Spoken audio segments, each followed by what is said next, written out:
히잡보다 태권도복이 더 잘 어울리는 사람. 이란 역사상 최초의 여성 올림픽 메달리스트. 이란 출신의 난민 태권도 선수 키미아 알리자데 제누린에게 붙은 별칭입니다. 그녀는 리우 올림픽에서 이란 여성 선수 최초로 메달을 따면서 이란의 영웅으로 떠올랐던 선수인데요. 도쿄 올림픽에서 이란이 아닌 난민팀 선수로 참가했습니다. 국제올림픽위원회 IOC는 고국의 억압이나 전쟁 등 각각의 사정으로 난민이 된 11개 국가 출신 29명의 선수들이 난민팀 자격으로 올림픽에 참가할 수 있도록 했는데요. 이 난민팀에는 우리나라의 태권도가 주력인 선수가 3명이 있고 알리자데는 그중 1명입니다. 이란의 영웅이던 알리자데가 어쩌다가 히잡을 벗어던지고 새하얀 도복만을 입은 채 난민 신분으로 올림픽에 나선 것일까요?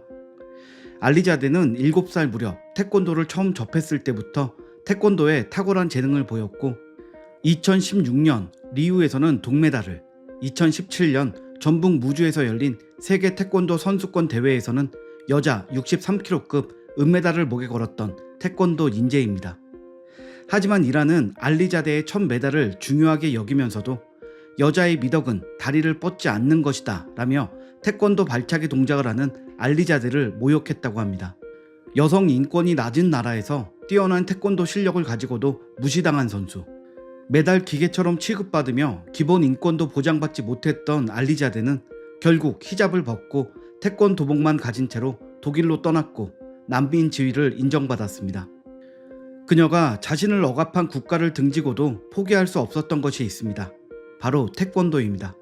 실제로 이란을 떠날 당시 자신의 SNS에 나는 태권도와 안전, 행복을 위해 이란을 떠나게 됐다는 이야기를 하기도 했습니다. 태권도에 대한 열정으로 낯선 땅에서도 꿋꿋이 버텨낸 그녀는 도쿄올림픽에까지 출전했고 첫 경기 상대로 자신의 고국인 이란을 만나 완벽한 승리를 거두었습니다.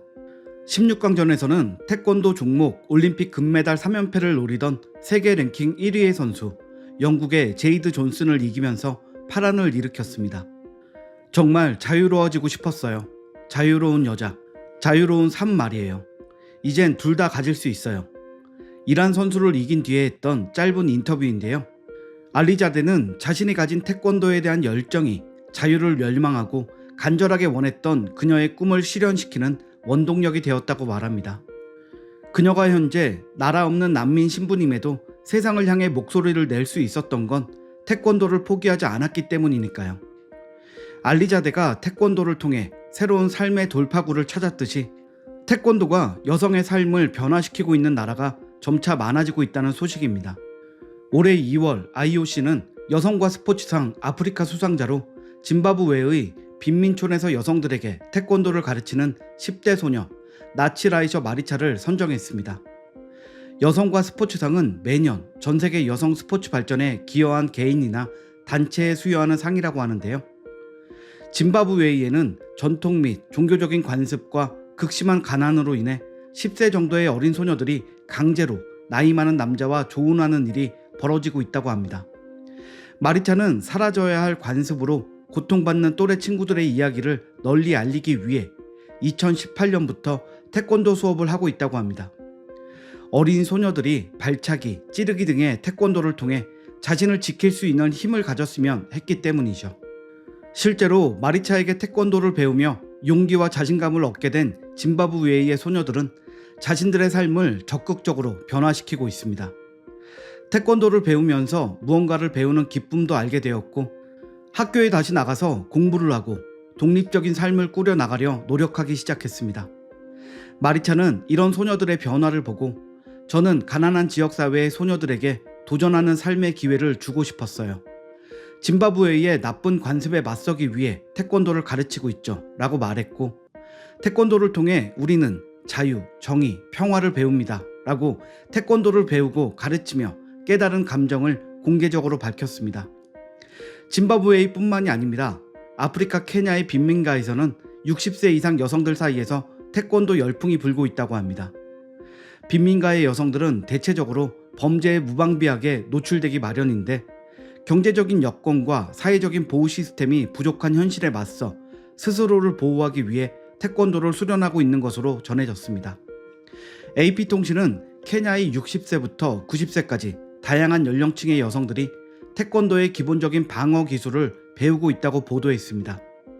수련생인 여성들은 일주일에 한 번씩 진행되는 태권도 수업에 진지하게 임하고 있다는데요. 수업이 진행되는 케냐의 코로고초와 같은 빈민가는 한부모 가정과 혼자 사는 여성이 많아서 성범죄에 취약하다고 합니다. 이렇게 치안이 불안한 곳에서 태권도는 인기일 수밖에 없습니다. 태권도는 무기나 도구가 따로 없어도 배울 수 있는 운동이기 때문에 여성들이 손쉽게 배울 수 있으며 동작을 응용하여 위험한 상황에서 호신술을 펼치는 데에도 유용합니다.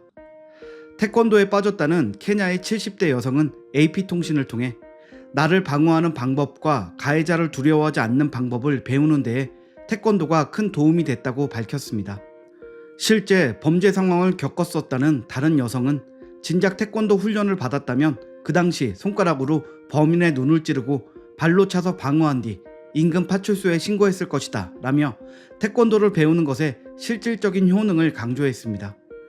태권도를 배우는 여성들이 보이는 자신감과 열정을 보면 태권도가 단순 무도라기보다는 심리적 안정까지 도와주는 심신수련 스포츠라는 생각이 드는데요. 세계 태권도 본부라고 할 수 있는 국기원의 이동섭 원장은 최근 태권도에 대해 이렇게 정의했습니다. 성격과 성질과 성품을 순화시키고 예절, 예의 있는 사람이 되도록 수련하는 것이라고 말이죠. 충, 효, 예, 즉 조국에 대한 사랑, 부모님께 효도하는 것, 친구 간에 서로 예의로 지내는 의리 있는 정신세계 등을 추구하는 종합운동이라고 말했습니다. 한마디로 태권도는 공식적으로 몸과 마음을 동시에 수련하는 스포츠가 맞다는 뜻입니다. 삶의 돌파구를 찾기 위해 태권도를 열심히 수련하는 세계의 여성들이 태권도의 이런 점에 빠져든 게 아닐까 싶습니다. 스스로를 지키는 힘을 기르는 것에 더해서 정신적인 수련도 할 수 있는 스포츠라는 점, 우리나라 국기 태권도가 어려움에 처한 여성들에게 선한 영향력을 끼치고 있다는 사실에 아주 자랑스럽습니다. 현재 태권도는 전 세계 200개국이 넘는 나라에 진출해 있다고 하는데요. 이중섭 원장의 증언에 따르면 태권도는 한국인들이 생각하는 것보다 더 엄청난 인기가 있다고 합니다.